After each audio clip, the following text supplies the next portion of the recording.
सफलता बताने के लिए सिर्फ पुष्कर सिंह धामी को नहीं मिली, तो इस समय मदरसों को टारगेट किया जा रहा है, अवैध मदरसों के नाम पर।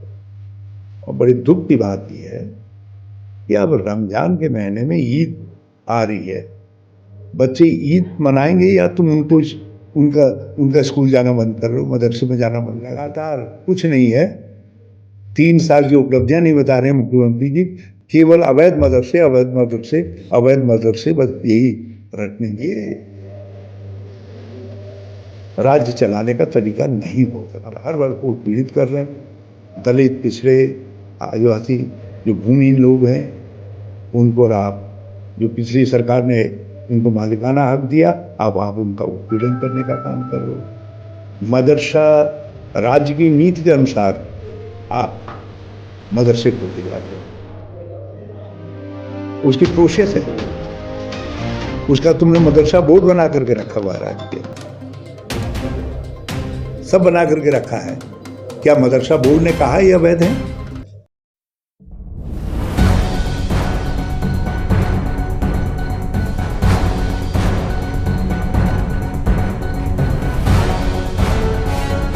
चीज कर रहे हैं, बंद कर रहे हैं। तो उन लोगों ने, किसी ने 8 साल पहले, किसी ने 6 साल पहले, किसी ने 7 साल पहले अर्जी इनको लगा रखी है। आपने उस अर्जी पर कोई कार्रवाई नहीं की। उसने जो उसका फीस इत्यादि जो आवश्यकताएं हैं, औपचारिकताएं हैं, वो सारी पूरी कर रखी, और आपने ये भी नहीं कहा हम नहीं देंगे, आपने नहीं कहा उनको नहीं देंगे। लेकिन जब इस समय कोई सफलता बताने के लिए सिर्फ पुष्कर सिंह धामी को नहीं मिली, तो इस समय मदरसों को टारगेट किया जा रहा है, अवैध मदरसों के नाम पर। और बड़ी दुख की बात यह है कि अब रमजान के महीने में ईद आ रही है, बच्चे ईद मनाएंगे या तुम उनका स्कूल जाना बंद कर रहे हो, मदरसे में जाना बंद कर रहे हो? कहाँ पढ़ेंगे वो? बताओ ना, कोई वैकल्पिक व्यवस्था तो करो। ये व्यवस्था है इन बच्चों से, आखिर वो बच्चे भी तो इसी राज्य के नागरिक हैं, उनके अभिभावक भी तो इसी राज्य के नागरिक हैं, तुम बता ही नहीं रहे उनको।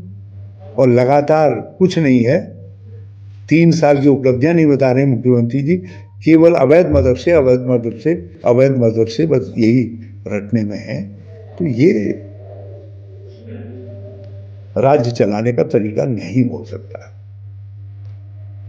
अब हर वर्ग को पीड़ित कर रहे हैं, दलित, पिछड़े, आदिवासी, जो भूमिहीन लोग हैं उनको आप, जो पिछली सरकार ने उनको मालिकाना हक दिया, अब आप उनका उत्पीड़न करने का काम कर रहे हो। मदरसा राज्य की नीति के अनुसार आप मदरसे खोले जाते हैं,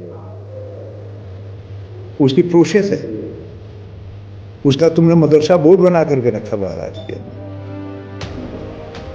सब बना करके रखा है। क्या मदरसा बोर्ड ने कहा यह अवैध है?